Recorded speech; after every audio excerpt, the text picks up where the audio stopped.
I'm Mike Bibby. I'm Ty Ellis. I'm Eddie House, host of the Straight Game Podcast. Each week we're bringing you real, Raw conversations about sports, Life, and family. We already linked with Fat Joe, Baron Davis, Jamal Crawford. Man, we just getting started. Tap into Straight Game wherever you get your podcasts. You can also watch all episodes on YouTube.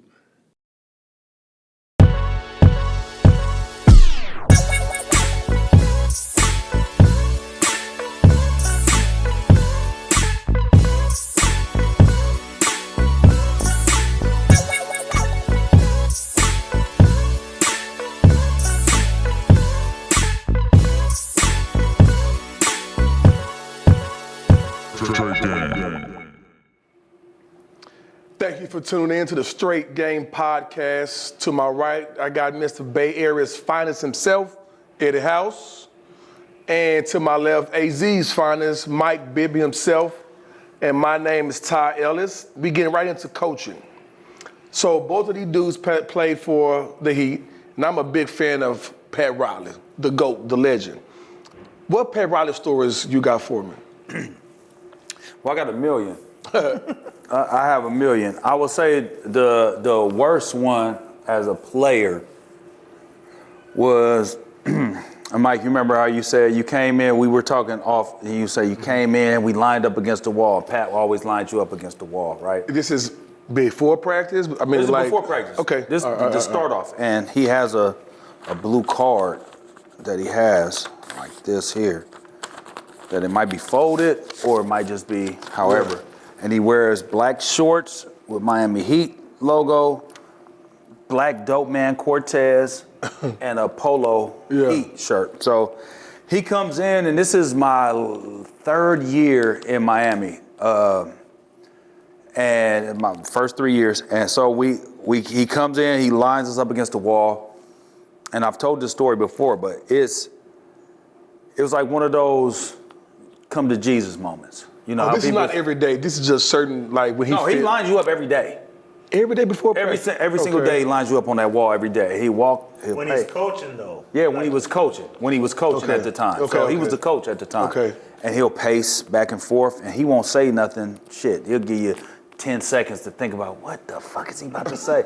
So at this particular moment, we're coming right out of All-Star break. So you know that's like February. So it's about March, like the beginning of March, the first week of March, and we're dog shit. They draft D Wade the year after that, right? So we're garbage.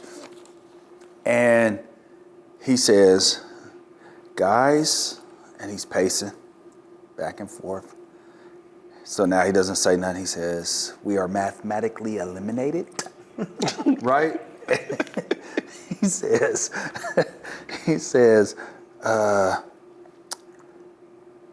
there's no way we can make the playoffs. There's nothing that we can do. But I have an owner that I have to answer to, just like you guys have a coach that you have to answer to. Mind you, he's pacing back and forth. He said, and from this moment on, we're going to work,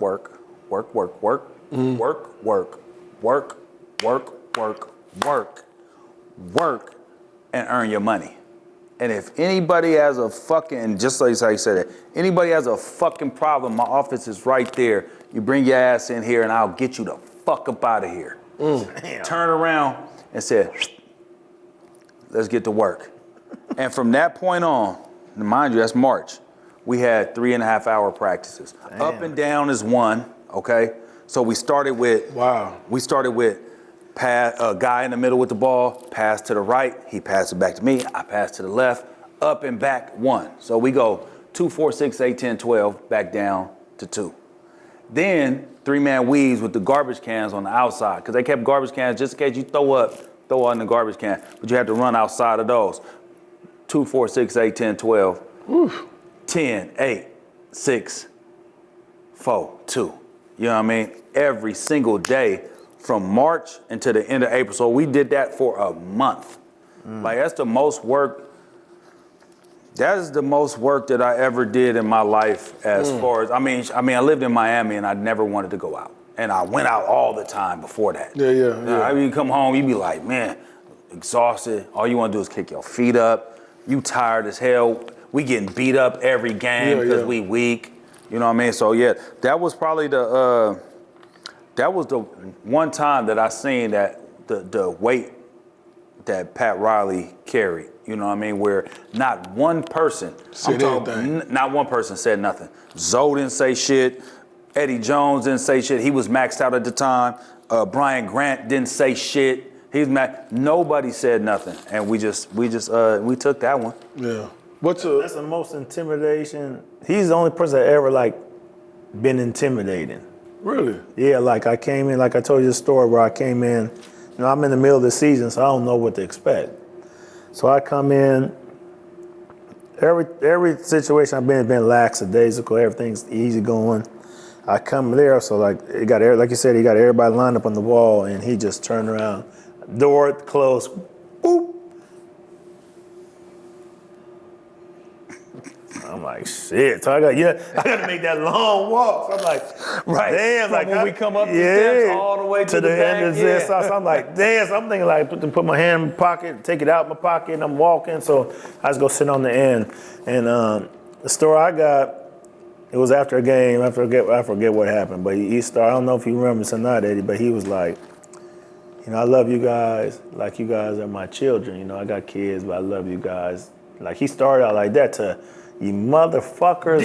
Yeah, I'm like, damn. It started out, yeah. You remember what I'm talking about? He was like, to where like you say, he paced around a little bit before he started talking. So I love you guys like you're my own.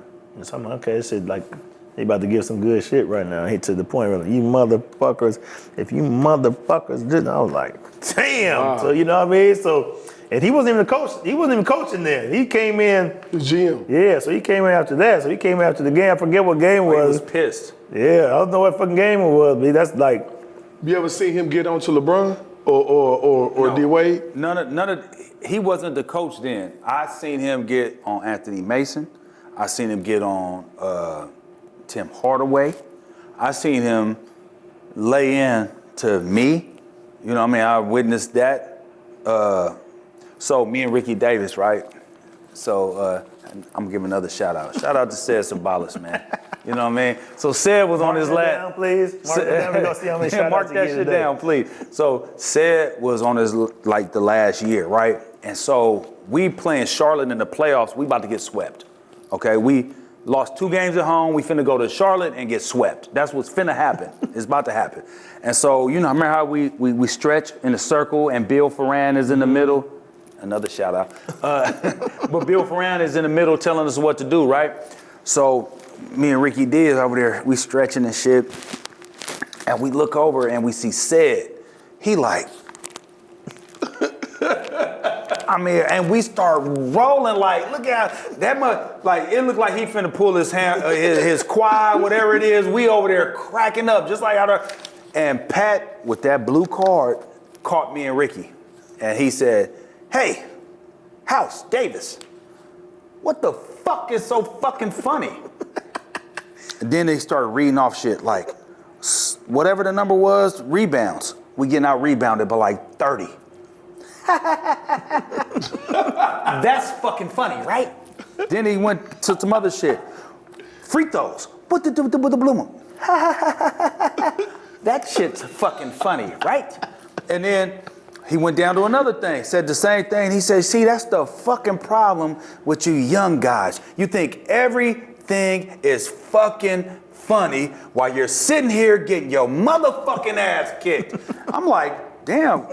Fuck, I played 8 minutes in this motherfucking series. What the fuck? You got me and Ricky over here. We ain't played. We trying to get in that mother. But we was laughing at Ced though, because Ced, I swear, I never seen nobody stretch like that before in my life and look like that. It looked like somebody had tied him to a horse and was pulling him every which way.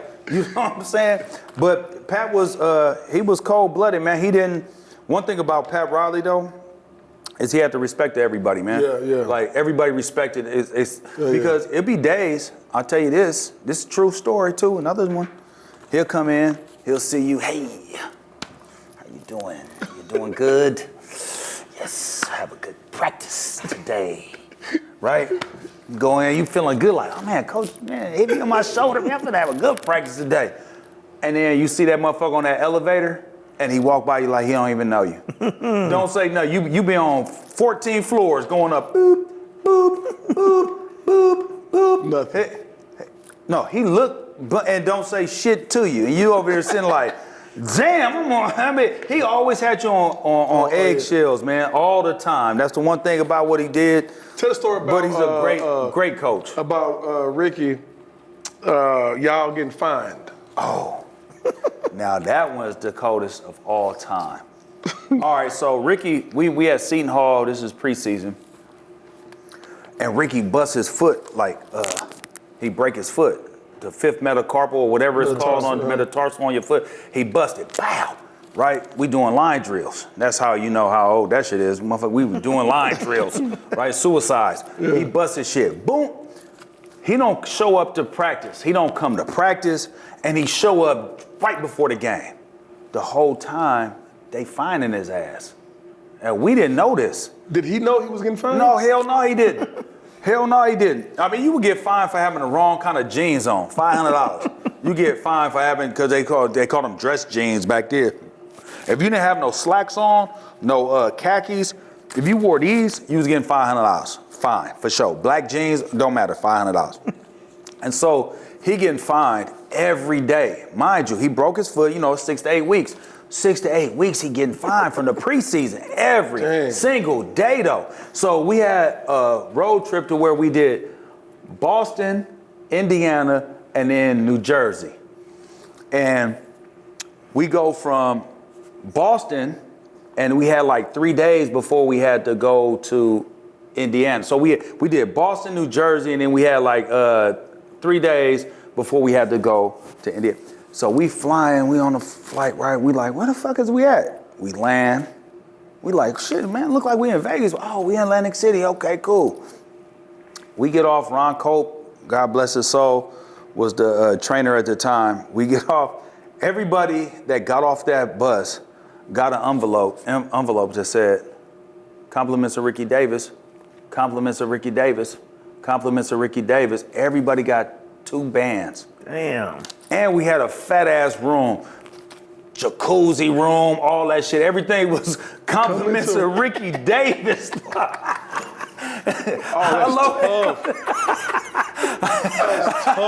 How low down was that though? I hear Rick. I said, dog, they just passed out all your money, man. You been getting fined this whole time. He wasn't there? Huh? No, he wasn't. He wasn't even there. That's the coldest part about it. He wasn't there. He was just, man. It's a jacuzzi room. You know how much a jacuzzi room is a night? Man, we all had fat ass rooms. 5-star hotels. We was at Trump. We was at Trump's joint. It's $1,000 or more. We was at Trump's joint, and he handed out $2,000. Everybody got an envelope of $2,000. Everybody. Plus the room. Plus the room. And I guess what? Not one motherfucker handed that money back either. Damn. So how much total was it? I mean, well, shit, you got to think that it's 12 motherfuckers times 2. That's 24. 15. Plus the hotel? Plus the hotel, so, Damn near 40? Hey, every single person that came up, Ron Cope said it every time, God bless his soul. Compliments of Ricky Davis. Compliments of Ricky Davis. Compliments of Ricky Davis. And Pat told him to say that. Yeah, Pat told him to say that. And that they got money too. Everybody got some cheese. He did it. That was one of the coldest moves. I would have to get that back. No, it was no way he was getting. That was one of the coldest moves ever, right That's there. Tough. I couldn't believe it. I was like, he been finding him for 6 weeks. 6 to 8. Didn't even tell him. 6 to 8. Didn't even tell him. 6 to 8. For real. No, hell no, he didn't tell me. That's cold. Oh, So moving on to the Kings. Y'all played such a free-flowing style, especially before Right you got now, there. or back when he was. No, back okay, then when they had White Chocolate there, and then you came. But White Chocolate was super dope. You want to shout out White Chocolate? Go ahead. I get Jay Will a shot. That shot. Yeah. Jay Will, cool motherfucker. Cool, man. cool. Write that down. Since that's one for him. 1 to 60. 1 to 60. All right. But he's up 60 points. How was that locker room? How was that coaching staff? You had Rick Adelman. You had Pete Carrill. Yeah. Rest in peace. Yeah. How was that energy? Elston Turner. Yeah, Elston Turner. I mean, dope. It was great. Like coming to I've never seen anything like it. Yeah. You know, like my first practice. You know, back then, we played. Everything was inside out, and we had two great players in Sharif and Country that were scorers. So I was the third option as far as, defensive rules were different back then. Throw in the post, run through, go stand on the other side of the corner. Yeah. You know what I mean? So coming here, I passed the ball and ran through, and the ball almost hit me. I'm like, damn, what the fuck they throwing me the ball for? So I'm cutting through. Yeah. So, and Coach Carrill was like, hey, young fella, you better be careful. This shit gonna hit you in your head.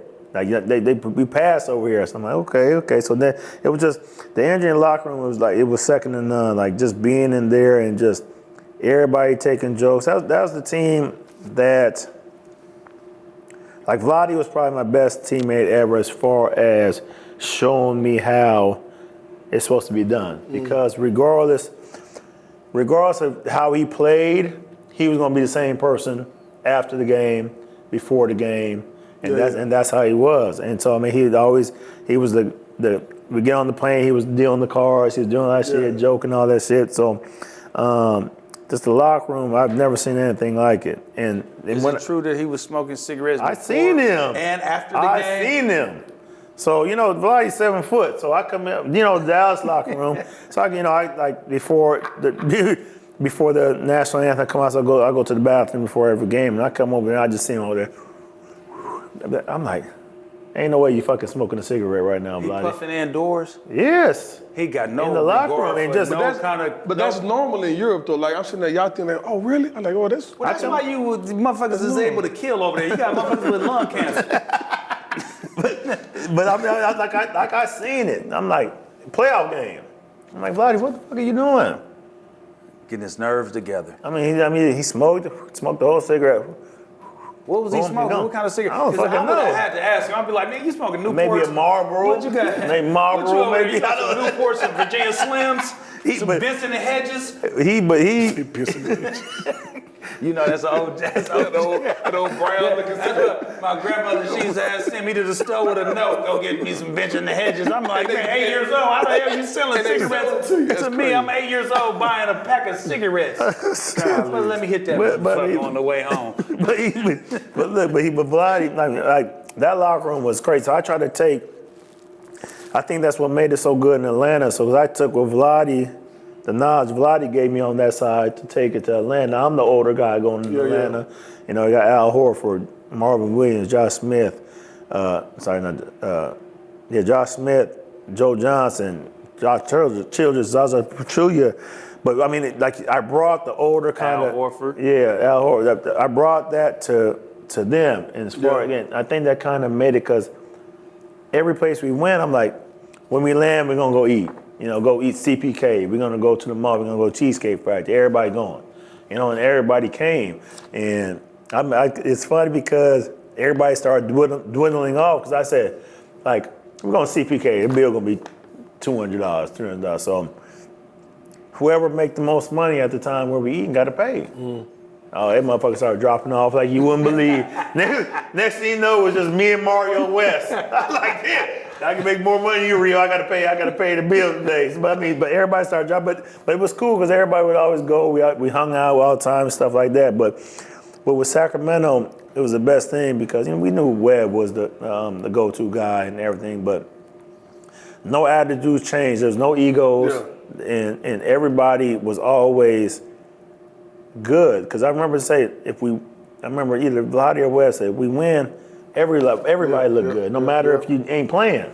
Yeah. You could be a part of that team that was go. So just being with Rick was a great Great coach. That's one of my favorite coaches. Oh yeah. And Seriously, he'll walk by, he won't really say much to you. Like I'll be lifting, a lot of times he'll walk by, he won't say much. When he get on that court, he get the best out of you, and he knew what he was doing. When you say get the best out of you for the coaches and leaders that are out there, like what does that mean? I think that's such a cliche, get the best out of it. Like what specifically did he do that made you like trust him? Like a coach could kill you. Yes, for sure. You know what I mean? Like a coach could, like, you make a mistake, get him out.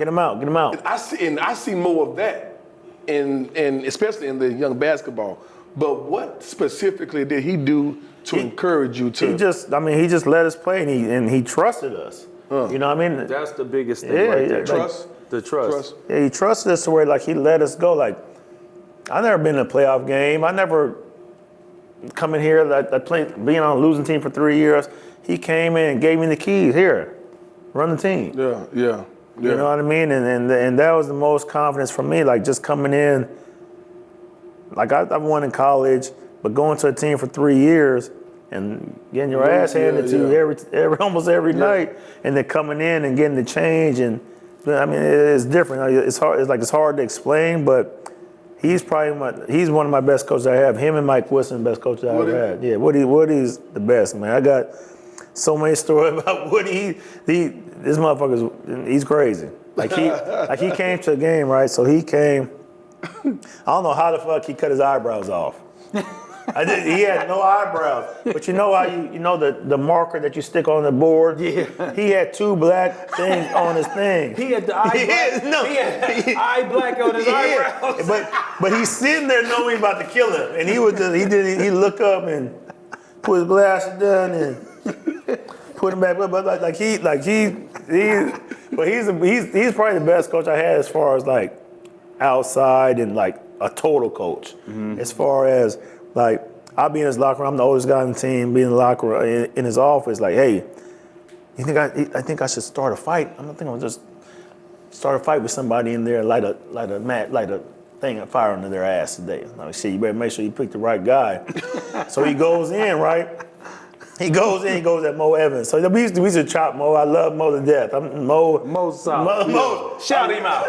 Shout out Mo Evans. Mark that down. That's 2. I got a story about Mo too. I'm gonna kill that. So he go in there and start at Mo. So Mo get up out the chair. Mo, they had to hold Mo back. So Mo was soft spoken. I'm about to say Mo was super nice. So, but they're best friends. Like they both live in Houston. So like Woody stick his chest up, but you know he looking, but none of his coaches holding him back. So he like. So Mo coming at him, they had to hold Mo back. So we got back in the locker, and the thing, he's like, shit, that was good, right? I said, shit, you almost got your ass whipped. You was this close. But he was the best thing. Like, he'd come to ask me, because I relay shit to him. How you guys feeling? Everybody, we tired, Woody. All right, we just going to shoot today. We just going to get out there, shoot, and we get out of here. So we shoot, get out of here, boom, boom, boom, boom. But he was the best. Like, he always, like I never experienced anything like that, because he, like the way, like Smooth used to shoot a lot of threes, right? And he, get the fucking ball from him. You the fucking coach, you tell the motherfucker stop shooting it. You right. And you know what I mean? So that's just the way he was. And like, it was so much fun, and just to be able to relay to him, because he was a player, and he was able to give back and do whatever he wanted to do, man. But he was probably the best all-around coach I had. I had a lot of bad ones too. Yeah. Who's your worst coach? Yeah. Oh man. I know my motherfucking worst. You don't want to say. No, I'm not gonna say it because. I'm gonna say it. No, I'm not gonna say it because I've had a lot. I'm talking about the worst. I've had a lot.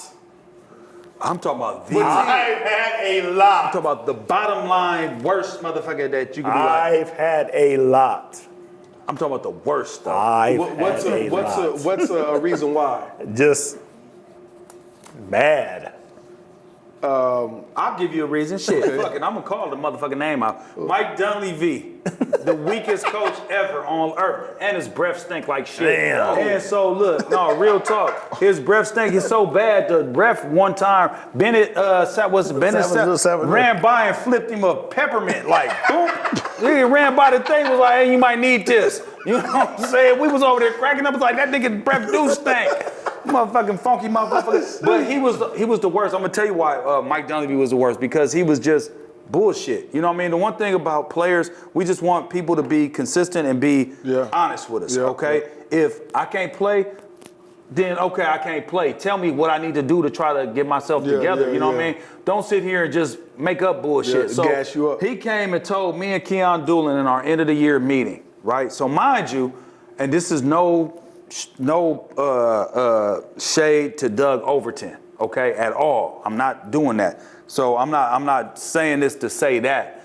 I'm saying this, that Marco Yaric was the starting point guard for the Clippers. And me and Keon would bone his ass every single. Keon was tough. Tough. We would bone him every day in practice. You do what? We would bone him. Nigga, that's what, you know what that means? Okay, yeah. Okay. We taking, it was hard for him. We was taking it. Hey, so look, we out there, right? And we would take turns though. We literally take turns like, man, he can't bring the ball up, he passing it off, and then Keon be like, let me get some of that, man. I'd be like, all right, go ahead, man. Go. I know he can't bring it up, I done ripped him twice, you know, all this. And he ended acting like his leg was hurt and shit, right? So now he out. And he going back and forth, and I called him playing musical brothers, right? If I didn't score double figures, then now Keon gonna play. If Keon didn't score double figures, then I'ma play. And so we get to, like, through the year, he's still over here with his knee, and he bring in Doug Overton off the street and starts him. Like, we've been here the whole training camp doing all this. And he come in and bring Doug Overton and start. And like I said, no shade to Doug Overton, but he starts Doug Overton. We like, what is going on? What is this about? You know what I mean? And then so now me and his minutes really go down because now he's starting Doug Overton. And at the end of the year meeting, he calls us in the office and he said the same thing to me that he said to Keon. And this is why I say that he's a bullshit ass coach. He said, you can't dribble with your left hand. I said, hold up, time out, motherfucker. I said, come on. Who, Dunleavy? Dunleavy said, come on, time out, motherfucker. How I make it in the league, I can't dribble with my left hand. If you don't shut the van, man, you know what? I just ain't got time for that type of shit right there. Like, you ain't finna. And then when me and Keon talked, he was like, yeah, man, he called me in here talking about, I can't go left. I can't dribble. I said, he said the same shit to me in the end of the year. And as he's saying it to me, like, you know how when you check out, when you're talking to somebody and it just starts sounding like Charlie Brown. Mama. I was like, okay, Mike Dunleavy, you were a piece of shit. Oh, you were a worse coach. No, that's for real. Like, what you? Personal. Yeah, you goddamn right it is. Shit. So you know what I mean? I had a lot of bad coaches. I mean, like the situation as far as like, Woody used to hold people accountable. Like he would tell, like, Melo, like we were watching film one time. Melo, what the fuck kind of defense is that? And then turn back, Melo over there laughing because you can't take what he says, like everything he says, but he'll tell you at least. Yeah. You know what I mean? Like so, we're here in Sacramento one time. We're beating the Sonics by 20 at half and lost by 20. Damn. So it was like a 40-point swing. So this coach come in the showers, it's our showers and sack. Anybody don't play in the fucking that don't practice tomorrow. I know who that is. Nigga, say his name. Anybody don't practice tomorrow ain't fucking playing. Were you Say there? his Were you name. there? No, I wasn't. It was a year after. Say his name. If you ain't Say his name. No, I'm not saying his name. But if you don't practice tomorrow, you ain't fucking playing. I'm like, all right, whatever. So I get to practice, right? Oh shit. Ron Artest, full like. You want me to say his name? No. Full practice, like full. He's like an hour there early. Weight vest, sweating, boom. I ain't practicing today. All right. So we get to practice. All right. So practice about to start. So Ron got 2 ice packs. You not gonna say his name? Nuh-uh. Sitting there, boom. So the coach talking to him. The coach talking to him. Yeah. Anybody, so we got a meeting after practice. We want to have a meeting. I really felt like Ron was hurt today. That's why he didn't practice. Anybody got a problem, come see me in my office afterwards. This is when you was at SEC. Sacramento, yeah. So the coach. Let me try to. No. That's No, story, I'm not gonna story tell- over with. I'm saying like. I'm not telling no. I don't tell no. I like to tell no names. If you want to try to figure it out yourself, you can figure it out. I'm gonna say I know this. you already know. No, you don't. No, can I give a hint? No. Can I give it? Nope. Does he got good hair? Nope. I'm not saying. Nope. I'm not saying nothing. Does he got good hair? I'm not saying nothing. And don't got good hair? Another situation too, like you're here, right? Preseason, preseason, you don't do nothing, right? So we're at a college. Everybody get taped today for shoot around. I'm like, Pete, hey, my God, I'm not getting fucking taped. Are you kidding me? I'm in my Pete, the trainer. Yeah, I'm not fucking getting taped. I'm in my 8th, 9th seat. I'm not getting fucking taped for shooting around. I don't give a fuck what they got going on. So this is the same coach? Yeah. So Okay. now. You know who it is? Yep. You got the team, you got the old the team coach in is? there Yep. sitting up there. So we running sprints in preseason before a game. I mean, we jogging, but it's still we on the line. Like, come on, dude. You know how you feel about him? You feel like how Nino Brown felt about Christopher Williams when he stabbed his hand. Pretty motherfucker, I never liked your ass anyway. Nah, but I mean, just certain situations that, like, coming from like Ty, you're a coach. Talk to us about you being a coach. Like me and Ty hit it off the first day. Like I'm in the coaching program, NBA coaching program. Ty coming. When people come in, they talk. Oh shit, so Ty, I'm over here like, this motherfucker got some shit. So afterwards, I go up to Ty like, hey, do you mind if I bring myself out to Sacramento and come, like, just sit on some practice and some games? Yeah, come on. He's the only person that told me, yeah, come on. That shit involved me in the meetings. Like, I'm sitting in the back. I don't know what the fuck to do. It's my first time. So I'm saying, Mike, you got anything? Boo? Okay, good. Make sure every time. Go out to the street. We go out to the court. So I'm just standing there. Like I said, I don't know what the fuck to do. So I'm just standing there. Mike got the point guards go with Mike. Everybody else. I'm like, damn. I'm like, Ty, what you want me to do? He's like, see, you fucking Mike, baby, do what the fuck you want to do. So I'm putting him through some shit, like, you put me in, like, throw me in the fire. So, we're like the same person. That's why I think we get along so good. But as far as coaching, I look like we coach the same exact way. We teach, we do all this. A lot of guys don't teach. So and coach hard, right? Yeah. But you could literally tell you care about the kids. Yeah. You know what I mean? So kind of talk to us about your philosophy and what you do and how you go into games and stuff like this. Give us a little bit of something. My college coach, Southern Nazarene University, he never cursed, but we had so much respect for him. And he never compromised his beliefs for basketball. And like that, I was always admired by how this dude can get the most out of me without cursing and berating me. And I think we use basketball as an excuse to just talk to kids or talk to players bad. And so I took that. And then when I got into coaching, I realized he got the best out of me because he cared about me. And he coached this. Like the body that's the easy part for me. But you could feel that though. I felt it. Yeah, you could feel the way he talking to you. He talked to me. He asked questions like he had empathy. Mm-hmm. Empathy of, I think a lot of coaches, they only think about basketball, especially when the George Floyd situation happened. That's a perfect opportunity for white coaches to learn about the black culture. Even so, I call some of my white friends who are coaching, man, y'all have any questions about coaching the black athlete? Like, this is the perfect time. And it's amazing how they don't care. We only think about basketball, and basketball is a small piece. For me, basketball is a conduit to serve, right? And so I've always had that mindset. And I did 9 years in the G League, assistant for like 6, head coach.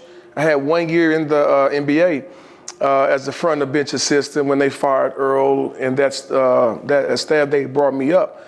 And then USA called. And like coaching with USA basketball, bro, it's a purest form of basketball since we were like 6 or 7 when my parents, remember when you 6 or 7, the parents root for both teams. Everybody get juice boxes, they go home. But around 7 or 8, like, I want my son's team to win. That's when it becomes a business. So from 7 to 8 to USA or playing for your country, you really don't experience that pureness of basketball because it's always a business. And so I keep it pure. I keep it pure. I had Gabe Vincent, and I talk about him, but the 2 years I had him, bro, he didn't get no NBA workouts, no summer league invites, none of that stuff. His agent said, I'm gonna give him to you for 2 years. And I think you can put him make him an NBA guard. About a year and a half, the Heat called him, and he ain't been back since. But I trained this, and so I trained them with the difference between a necessary shot and an unnecessary shot. I trained them about being a pro, and then even so, one of my players, he said, bro, you like a head coach. I'm like, yeah, thank you, I'm a head coach. He said, nah, you like a head coach. And that was the best compliment ever because they realized that I cared about them. So, but even being in the locker room after some of those games, I was like, that's a cool motherfucker. Like, that's a good coach. Yeah. I mean, I've been around a lot of coaches, like you compliment them, where credit's due, you give them where credit's due. A lot of coaches don't do that. You know what I mean? They expect, I mean, some people, people do some of the superstars or whatever, but he gave it to everybody how it deserved to be thing. And just being in the locker room was like, I'd be an assistant coach for Ty. Yeah. Like, a lot of people. I'll tell you where I got it from. I did in 2016-17, I was Van Gundy's assistant for the Jeff for America. Mm-hmm. So we're at dinner, me, Jeff, Greg Popovich, Sean Ford, and shout out to all them. And that's someone else. That's four. That's 4 and 1. Add quick 4 little thing, y'all. And so we're drinking wine, and as you guys know, I ain't a big drinker, but it's Greg Popovich. So I poured me a glass of wine, and I drink it, and he poured another one, and whatever. So we're talking hoops, and I'm just listening. And Coach Pop asked, Ty, so tell me about you. I said, man, I'm just here, enjoying this. You guys are. He said, man, come on, man, we basketball coaches. It's just basketball. Basically just chill out. Mm-hmm. So I asked him, man, how'd you coach Tim and Manu and Tony so hard? He said, Ty, I love them harder. Y'all, people see me coaching them for 2 hours, but they don't see me going to the Bahamas for Tim's event or France for Tony's event or Argentina. I love them 100 times harder than so I can coach them because they trust me. When I heard that, bro, that literally just laid the foundation in coaching. So I've had coaches from other teams say, man, how you coach him so hard? I love him harder. I've had players when we dapping up at the end of a G League game, man, I would love to play for you. Man, I done heard da. Because that love is the most strongest power. Love is the most powerful energy on this planet. You can love anything away. So I literally love my players. I love the journey, but that doesn't mean I don't hold them accountable. A very, very quick story. Me and Mike James got into it. Mike James from Europe. Light skin. Yeah. So we fly to, this is when I was a front bench assistant in Phoenix. Yeah, this is when he came out here. He was wearing 55, I think, exactly, at the time. Exactly. Yeah, exactly. So we fly to Phoenix, and it's Book's 21st birthday when we land. So the owner take Book and the team out to party for his birthday. So they come in the following morning, not drunk, but just hungover. Kicking it. For sure. So I'm the new coach. They give me the whistle to referee, and you guys know how y'all be tripping on the refs in practice. So I'm reffing. I really don't care about the complaining, but I called a foul on Mike and it's Book. So Book is shooting free throw, and I said, bro, it's not that serious, Mike. Man, just chill. It's just the same call I call. I'm making them. I'm trying to be like, bro, just chill. And Mike said, man, shut up. So who the fuck you think you talking to? Nigga, you shut up. He said, what? And so when I heard what, I get into my stance like it's time to go. and so what your stance look like? Well, I got this thing going. Just say, man. Are you throwing No, I am jabbing the piss out you. And so everybody looked back because Mike and I are at half court, and I'm like, what? Like, what's up with it? And so Jay Toronto was our head coach. He said he the one that ended up being like the head coach for a little bit, right? Exactly. Yeah. Exactly. And now he's in SAC. Yeah. But he was, and then he didn't go to Toronto as well. Jay Toronto was in Vancouver with me. Really? Yeah. Yeah. Jay is dope, man. man. Yeah, I I'm love a Jay. big fan of Jay.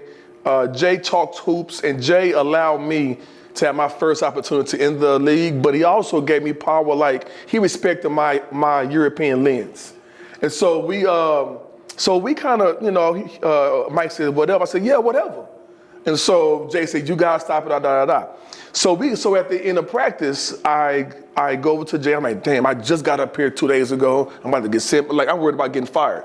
I said, Jay, man, my apologies, man, but I don't let no man tell me to shut up. You know, if I let that happen now, it'll be happening for the rest of the year, and I can't do that. He said, no, Ty, you're fine. All right, cool. So we get on the bus, and Mike was assigned to me. So I was Mike's guy before games and stuff. And so it's Book, Mike, Tyson Chandler, and somebody else. So I'm sitting at the front, and Book stops in front of me so Mike can stop. And Book said, Ty, I think you the whoop Mike. I said, nah, man. You gassing up. And so we joke about it, and so that night I called Mike. I said, bro, if you want me to change, talk with Jay about changing, I will. But bro, I'm raising a son to be a man. How can I raise my son to be a man and I ain't treated like a man? And so he said, nah, bro, that's on me. I was tripping from the previous night. And to this day, Mike and I are cool. When something happened in Europe, I hit him up, hey bro, I'm praying for you. Like Mike and I are super cool. He just had a bad night. Mm-hmm. But for Mike and I to not hold that negative energy, he saw how committed I was to him. You know what I'm saying? So that's what I think a lot of these coaches, man, they think it's about basketball, and it's not about basketball, bro. It's about that individual person. And so, and coaching with USA and all the things that I've gone through, bro, I think it's part of my journey, and I've learned a ton. You know what I'm saying? But it's one coach that everybody revere, and it's Doc. And I don't know him. I've never met him. But I really want to hear some type of, like, what makes Doc Doc? Did you ever see the Clippers show? Yeah, I seen that. I they asked talk bad Matt about him. Barnes. Yeah, that's it. They don't like. No, a lot of guys don't he even. talk to him like that. Talk to people like that. I've never seen that. I didn't see that. And I want to spin back to what you were saying about as far as like coaches. It's more than just being a coach, and having that relationship with guys. That's understandable. I get that. Everybody don't have, and when you get to the league, everybody don't have a relationship with a coach like that, right? And so when it comes to me thinking about a good coach or a bad coach, I always look at how does that coach, this is what makes a great coach as opposed to a regular coach is I'm able to talk to the star player the same way I talk to the last man on the bench or the motherfucking water boy or whatever. Everybody, EBK, you know what I'm saying? Everybody killer, you know what I'm saying? And I think that's why Pat Riley was so great because everybody could get it. You know what I'm saying? And I'll tell you this though, in my experience talking to coaches, so now I travel and I speak to different colleges and programs and coaches, and so that's my job now. And I tell every coach I come across, you can't be loyal to your ignorance and committed to your mistakes. A lot of coaches are loyal to their ignorance. Yeah, don't double down on bullshit. Yeah, exactly. And they're totally committed to their mistakes. And so when I look at, like, when I talk about Pat Riley, I put him up here to hold everybody accountable, Doc did the same thing. It was one coach that I felt like didn't, but we had a ton of fun playing for him, though. Who was that? Mike D'Antoni. Like, you roll that motherfucking ball out, you gonna hoop. He's not gonna hold you accountable defensively, and he might get on you for some shit. You can't respect that, though. I know. I'm not. That's what I'm trying to say. The difference between a great and a regular. Okay. You know what I'm saying? Like, he wouldn't hold the star players accountable the same way. And we sniffed through that shit. You know what I'm saying? As players, as humans, as men, we like, this motherfucker is scared. But why, though? What is he afraid of? What is he afraid of? I think of confrontation, getting fired, if you rub somebody the wrong way. But like a superstar, if a superstar don't like a coach, he get his ass up out of there. But you'll get fired anyway. No, if you don't win, but you ain't gonna get fired that fast. You know what I'm saying? That's what you won't get fired. A little bit longer. No, you ain't gonna get fired that fast.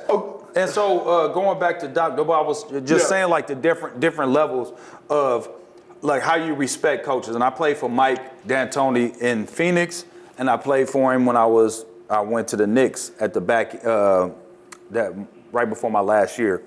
And that was the main thing. You know what I'm saying? It's like we never talked about defense. It was never something that, you know, coming from a defensive culture in Miami, being drafted and being there for 3 years and then moving to different teams. And I mean, shit, even when we was in Sacramento, Rick still talked about fucking defense. You know what I mean? Elston was the one that pretty much ran that shit. But like, we talked about it. Like, I'm talking about, it was like maybe 2-3 minutes of film. We watched 30 minutes of offense and 2 minutes of defense. And so as players, you kind of can lose.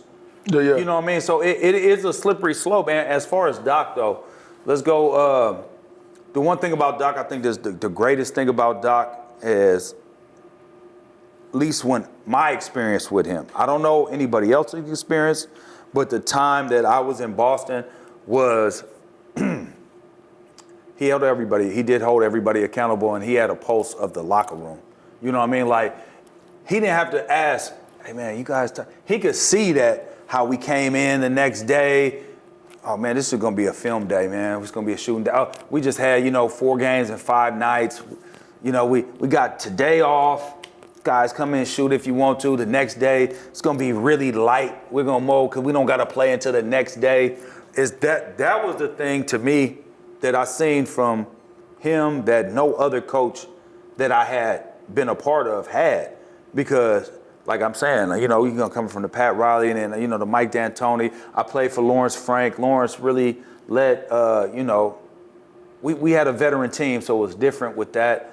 But the players help because you got Ticket, who holds himself to a high standard and doesn't mind holding everybody else. Everybody. And now coach like comes in. Report. And so and that's the most important thing, though. And I say this all the time, and is that if your superstars believe in what the coaches is saying, and he's able to convey that message, and it could be a trickle down effect, then you're going to be successful as a team. That doesn't mean you're going to win a championship, but you're going to be a successful team and you'll be a successful coach. He has, to that point. That's why I think J.J. Redick has a chance to do a really good job in L.A.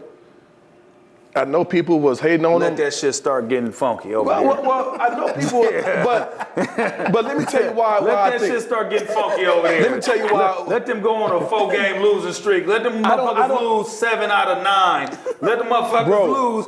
Well, I mean, that's with any type of situation. But think about this. Shit. You're pointing at me. Why are you pointing at me? Because you know what I'm talking about. That shit gonna hit the fan quick. You'll be like, ooh, I smell doodle around this motherfucker. Where's it coming from? Oh, the fan over there with a lot of shit in front of it.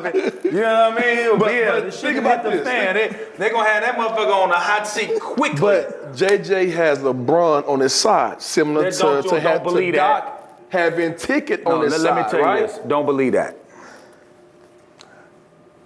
Don't believe that. I think that right now, the energy, JJ, LeBron, and they've had a ton of conversations, obviously. Man. But even before that, even before they were doing the podcast, oh my God. Just imagine how close we've gotten over the past 6-7 months because we tape it. Listen. You're gonna sit here and honestly say this right here, that if the shit hit the fan, that's for anything though, bro. If anybody lose 2 out of 10 games. No, some motherfuckers don't. Look how garbage San Antonio been the last 3 years. But that's Popovich. That's Pop. He ain't win a motherfucking place. That's Pop. Pop is he ain't win nowhere. Pop is he's the president. He's But that's a bad. That's my point. Is that he slid in on like, oh, I got you. Come on, man. Come on. Yeah, we gonna run this like this. As soon as that shit get funky, okay. What you think, Mike? What? He know. He ain't lying. He ain't lying. He know. He for sure know. I look at like Step Brothers. But I think it's like, but it's like easy, like he says, like easy to get rid of. Like, that's easy toss away. Like, they ain't paying any big. They ain't paying no big cheese. Before, like, but there's consequences for Pelinka if shit start getting funky. Like Eddie said, shit start getting funky. Like it'll be easy to know that. Let's go here. But they got Nate McMillan and Scott Brooks as assistant coaches. Listen to that. Those 2 guys have, and that's why I think they're gonna do well though. Because of the support system. Yes. Scotty Brooks coached me for 2 games. He's one of the best. I gotta give him his credit too. He's one of the best. I like Scotty. That I've had. He coached I've me 2 never been games. around him. 2 Real good games, guy. and he interned because one of our coaches was out for 2 games. He interned. He was probably His one of X the and O's was on point. But he was just like, it was his first time, so he was like, man, just have fun and just, you know what I mean? So that's how he was. And he's one of the only coaches that like really ever, like when I'm looking for jobs, he called me back and gave me the truth. Yeah. Mike, I really don't have nothing right now. Yeah, good dude. Yeah, you could live with that. Yeah, like if I did, I would try to help you, but I don't have nothing. Yeah. Instead of, hey, Lying to you. as soon as I get back home, I'll call you. All that bullshit. And now the phone don't work. You know what I'm saying? So You know who did that? Bobby Hurley did that to me. Cause I call the names out. Fuck that. Yeah, there's true I got a few stories people out that here. did that to me. Yeah, A motherfucker, few people. Look, he gonna tell me like, hey, it wasn't him first. It was Burno ass. And so Burno was like, hey, this was like in August. Hey man, you got your degree? Cause you're perfect on staff. I was like, damn, I ain't got my degree. This is 2019. I was like, well, shit. He was like, oh, if you had your degree, man, we had you on staff. I said, well, how the youngsters say it, say less. Say less. Right? So say less. I go get my degree, right? 2020, I call, I said, hey, this is May of 2020. I said, hey, I called Bobby. I said, hey, man, by the way, I was working for the Pac-12 at the time, so I seen Bobby multiple times from August through May. Talked to the athletic director, Ray Anderson at the time, multiple times. Everything was straight, everything was cool, right? I called him, he like, oh, if you'd have called me a week ago. I said, wait, time out, what? Call you a week ago? Motherfucker, we've been talking about this shit for 9 months. Right.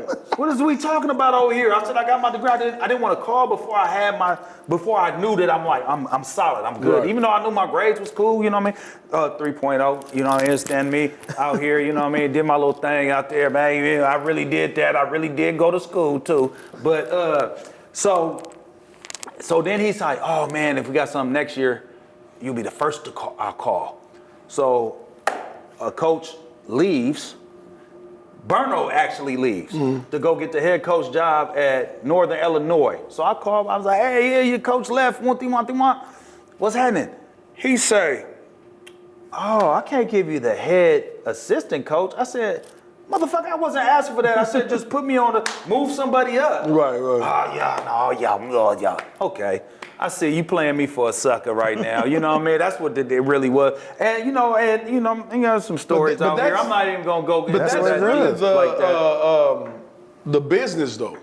And I've learned, man. That's the weak business. You know what it is? 20 I'm gonna times. tell you what it is. They are, I'll tell you, I don't say this, I'll look right at the camera. What the problem is these college coaches are intimidated by having guys on the staff that has actually did it because they feel like they're threatened. Number one is that if he would have had me on staff at the end of the bench, I know all the boosters. That's my motherfucking school. You understand me? My jersey up in the rafters. I know all these people, all the big time guys that are doning and everything. Not that I was gonna come in there and be trying to pull the rug or backdoor somebody, because that wasn't even my thing. I was just coming in there to try to help. But anything get funky, what they gonna do is they feel intimidated. You know what I'm saying? And so they not secure in their own skin, and that's really where that shit come from. And that's what it's hard for us. That's what make Ty so good to get on. Like I said, Ty's the only person that ever said, Mike, come on. Like, shit, yeah. He wasn't That's what I'm intimidated. saying. He was like, I think this is gonna help. Yeah, yeah. These motherfuckers is spooked, and they could talk to another assistant any way that they know that shit ain't finna roll. Mm-hmm. You ain't finna just say whatever you want to finna say to me like that. Like, okay, well, we can go to this office and we could lock that door and come out and see who come out. I'm gonna tell you, my thing is personally with this coaching journey is I've surrendered it. Like, I literally surrendered my journey to God. And if God wants me coaching in college or the NBA, it's not my job to figure out the logistics of it.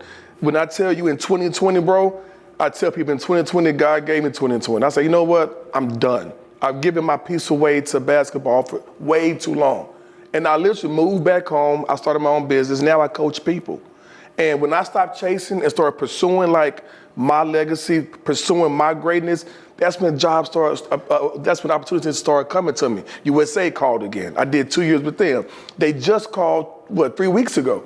so I'd be coaching with them again, and I'm not chasing it anymore. And a lot of coaches, they chase, and they finally get it, and they hold on to it so tight they don't grow, and it doesn't. And it's not about the players anymore.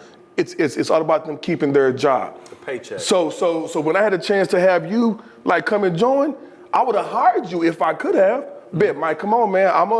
I can't pay you, but I'm gonna put you to work. You're gonna have some valuable experience from scout reports to working out. I'm sitting there watching him, so let me learn what he's doing, because I couldn't do what he do. So let me figure out how to learn what he does so I can teach my players. And the energy at practice, everybody. I saw their faces when Mike came in. I saw their faces when Mike was on the court with the point guards. I saw like, man, they just lit up. And I wasn't envious or jealous because it's all about the players. And I think a lot of coaches, they forget that. They become selfish and their ambitions take a higher priority than their vision, right? And so I think a lot of it too that like you put like with like the same thing with Reddick, like you put 2 head coaches underneath him. Like you say, he's you can get him out of there easy. Right. So I think but look at Joe though. Joe had the same situation, and Joe did well. Missoula. Oh, Joe came off the back end of the bench. He just and Joe has done Let me speak about Joe Missoula, right? Hold on. Let me say what phenomenal job. But when you put, like, say, former players come in behind the coach. It's pressure. Yeah. So now, like, if I don't do good, shit, he's never coached before. We could give him scraps just to get a spot, and we can move you out. Yeah. So I think that's what kind of they tiptoeing the line like that as well. Yeah. It's my bad. Go ahead. I think Joe's opportunity is very unique because Joe has been in the rigors. He's been on the grind. He's been doing what he's doing, you know, when he coached in college and shit like that. But I think the one thing that made Joe more successful than other guys that just come right in, besides the fact that he just got thrown into the fire with the Ime situation, is that he was behind the bench. So he wasn't a guy on the bench. He was behind the bench. So he's the guy that at night you call and be like, hey, man, come, let me get some shots up. So he created a relationship with the star player, the other star player. Yeah. And then now we have that relationship. And I think he's done a fantastic job of being able to draw that line in the sand and being like, all right, this is how it used to be, but this is how it's going to be now. But we still could communicate that's what's up. to make this thing happen. So I think that's why Joe's situation is a little different. And then also the reason why Joe is thriving is for those reasons. Well, hats off to Joe. And also, I forgot his name, just went blank, the GM for Boston. Brad Stevens, man, the genius. Genius. What you mean the genius? We gonna cut that part out. No, we gonna leave that part in here. Shout out to Brad Stevens for trusting his eyes and not being swayed in one direction from the Stephen A's and all those type of people. He saw the potential and he gave him an opportunity, and that was a genius move. No doubt about it. Is so smart. Think about the guys that he got, right? So think about all of the people that he got. You know, and I talk to Brad whenever I get around him. I pick his brain as much as I can because you know, like I said, I believe he's a genius in doing this part, no doubt, putting this together, and the players that he goes after. You know what I mean? When I ask him what is it that you look at? What is it you look at that makes you want Drew Holiday, somebody he always wanted, Derek White, you know what I mean? He went and got Lonnie Walker the fourth, but think about those guys, right? So Drew Holiday, consummate pro, right? Derek White, where'd he come from? San Antonio, right? San Antonio ain't gonna draft you unless you the right kind of guy. Lonnie Walker, same thing. You're not gonna draft you. Al Horford, another guy. Just high character, high quality guys that know how to play the game, you know, and are selfless. This is the thing that I think he recognizes. He goes and gets guys that are selfless amongst the team, selfish on the defensive end, like, I'm going to selfishly be in the right spot. I'm going to selfishly lock this dude up. You know what I mean? But on offensive end, I'll be selfless and let everybody get off. You spent time with him, and I understand why you would say give him that genius adjective, because I feel the same way about Sam Presti. You know, my first job was with the Thunder, and I saw how meticulous he was about the smallest details. I think those small details yields huge dividends, huge rewards, and he was adamant about the smallest of the smallest. Something about tucking in your shirt. My first OKC practice, KD come out with his shirt tucked in, and he gets on to the other people about their shirts being tucked in. I've never seen that. Like, the small detail, like, we're coming here to work. This is the professional, you know what I'm saying? So I definitely get it. I do think Brad is very unique. His mindset and the moves he has made has been phenomenal. Mike, how you feel if a motherfucker told you got to tuck in your shirt every day? Like, you can't just rock your shirt the regular way? No, tuck it in. Man, you can't tuck in your shirt. I can't wear my shit how I want to wear my shit. In practice? In practice. That's But what I'm if that's the culture, like that's the, I'll give you one better about how meticulous Sam is. At their practice facility, the ball racks are inside the wall. So you would never go in there and the balls, maybe it's 5, 10, 15, 20 balls. The balls will always be this way with the NBA logo, always. So if I go in there, grab a ball, shoot it, in a matter of 10, 15, 20 minutes, whenever the manager make his round, he'll go fix it. You always see NBA. Well, I'll NBA. tell you what to that one. And so, I'm gonna tell you something. That's the culture of excellence that's required. I don't know what excellence they got. They ain't won shit. But they are good this year. They gonna be. I think they gonna be right there. Man, let's say this but the next them episode, motherfuckers man. is It's time to not go. like that. So we're gonna end this So episode look, because tuck your shirt in. Make sure the ball is like this, so your motherfucking ass just can like not win a this. motherfucking championship. And then my man E House come in with it. But thank y'all for tuning in. Thank y'all for subscribing. Hit that button and support us. Let's go. Straight Game Podcast. Oh shit.